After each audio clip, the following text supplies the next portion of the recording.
Denver Pyle was a film and television actor who seemed to epitomize the South, though he was born in Colorado.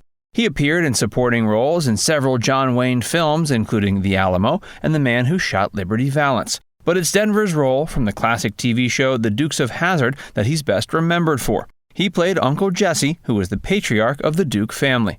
Denver Pyle and Boss Hogg actor Sorrell Booke were the only two cast members to appear in every episode of the series.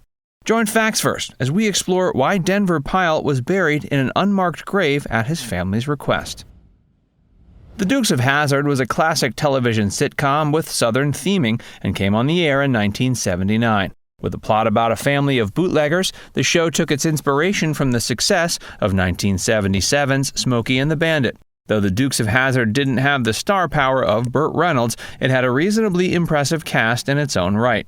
One of those cast members was a man named Denver Pyle, who was a veteran Western star who'd worked in classic films with John Wayne. Though Denver had been working in the entertainment industry for decades by the time he got his role on the show, it ended up becoming the role that defined him. Denver's role made him more popular than ever, and it was because of this fame that the late Denver Pyle was buried in an unmarked grave upon his 1997 passing.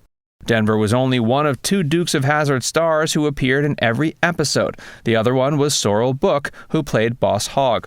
Sorrell passed away in February of 1994, a little less than a decade after the show ended. A few years later, the made-for-television film The Dukes of Hazzard Reunion was released. Not only was it dedicated to the late Sorrell Booke, but it also happened to include the final acting performance of Denver Pyle. The Dukes of Hazzard has been criticized in recent times for its flagrant use of the Confederate flag. Though the flag is a significant part of Southern history and heritage, it is understandably problematic. There are some stars from the show who have suggested that the CBS network wasn't all that fond of the program when it was on the air due to its Southern theming, but that it kept it on the air anyway due to the fact it was a huge moneymaker. There were certainly plenty of audience members who identified with the show's Southern characters, though few of these people were likely thinking about the ramifications of the Confederate flag that appeared on the General Lee. Denver also appeared on Gunsmoke and Perry Mason. Besides appearing in every episode of The Dukes of Hazzard, Denver also served as the narrator of the show's animated adaptation. This adaptation was simply referred to as The Dukes, and it was from Hanna-Barbera Productions. Denver's role on The Dukes of Hazzard proved his biggest success after many years of working his way up in the entertainment industry. Sadly, he was only around for another decade or so to bask in the glory of his Dukes of Hazzard fame.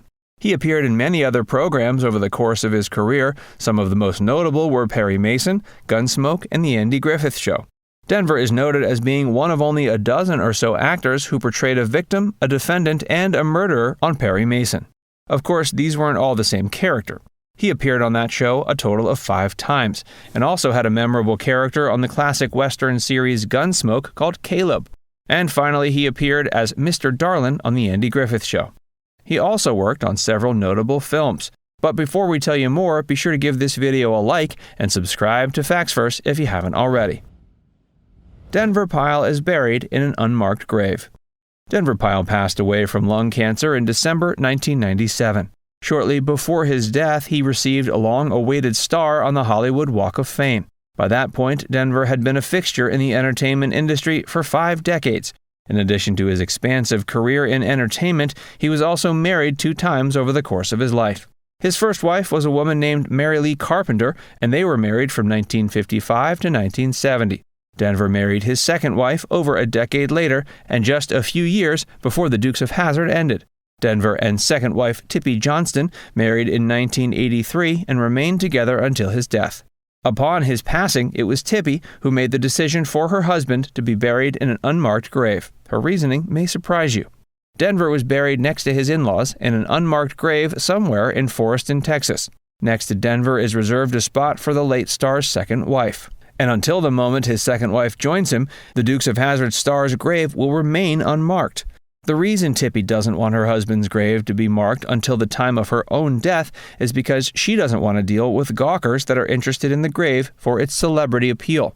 Denver was a pretty big deal at the time of his death, with the star being worth around $5 million. Though Denver died a big star, he came from relatively humble beginnings. He was born to a family of farmers in Bethune, Colorado, all the way back in 1920. Though Colorado certainly isn't in the South, being raised on a farm added a rustic aspect to Denver's personality that served him well when he became an actor in westerns. Denver didn't know he wanted to be an actor. Before becoming an actor, Denver tried his hand at numerous professions. The young man ended up dropping out of college with the aspirations of becoming a rock star. His instrument was the drums, but he didn't find much success and ended up trying his hand at a few other professions before eventually finding his way into the world of acting. Some of the many jobs he worked before becoming an actor include being a sailor on a shrimp boat and being a hired hand on an oil field. He worked for a brief time as a page at NBC before joining the Navy during World War II, after which he was finally set on the path to becoming a star. He was wounded during World War II and subsequently honorably discharged from service. After he returned home, Denver worked for a time installing rivets on aircrafts in Los Angeles. It was there he found his way into the entertainment industry by chance. He was offered a role in an amateur production out of nowhere, and this role led to the future star being spotted by a talent agent. Without even intending to, Denver had become a professional actor. He made his film debut in 1947's The Guilt of Janet Ames, and the rest is history. By the 50s, Denver's hair was starting to whiten as a result of a genetic abnormality. This premature white hair added to his southern grit, despite the fact that he was not from the South. Over the course of the next decade, he appeared in numerous films in supporting roles. In many of these, he wasn't even credited. His work on Western series like Gunsmoke and Bonanza led to him catching the attention of John Wayne. Through his connection with Wayne, he was given the chance to appear in films like The Alamo and The Man Who Shot Liberty Valance. These were released in 1960 and 62. In 1967, Denver had a supporting role in Bonnie and Clyde that saw him get spit on in the face on camera by actress Faye Dunaway. This film appearance remains one of Denver's most memorable, especially given the classic status the film has gone on to receive. It wasn't until a little over a decade later that Denver was finally cast as Uncle Jesse in the Dukes of Hazzard. Now it's time to hear from you. Did you know Denver Pyle had a genetic abnormality that caused his hair to turn prematurely white? Let us know in the comments section below. And before you go, make sure you give this video a like and subscribe to Facts Verse if you haven't already. Click the bell icon to stay updated on all our latest content. By the way, if you haven't joined Facts Verse as a member yet, be sure to look below this video and click the join button. By becoming a paid member of FactsVerse, you'll get access to exclusive video content that you won't find anywhere else. This includes some of our more mature content that isn't suitable for public audiences, which includes topics like Hollywood actresses who posed for Playboy and some of the steamiest moments in movie history. Plus, you can enjoy these videos completely ad-free.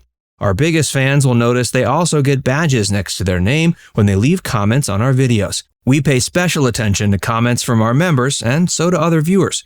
So if you want exclusive content from FactsVerse or inside access to discussions with other community members, click the join button to get started for just $4.99. There are hours of members-only videos waiting for you, with new videos added every month. And we're actively working on bringing even more features to help fans like you connect with other members and get more of your favorite content. Just click join, and we'll see you inside the membership tab.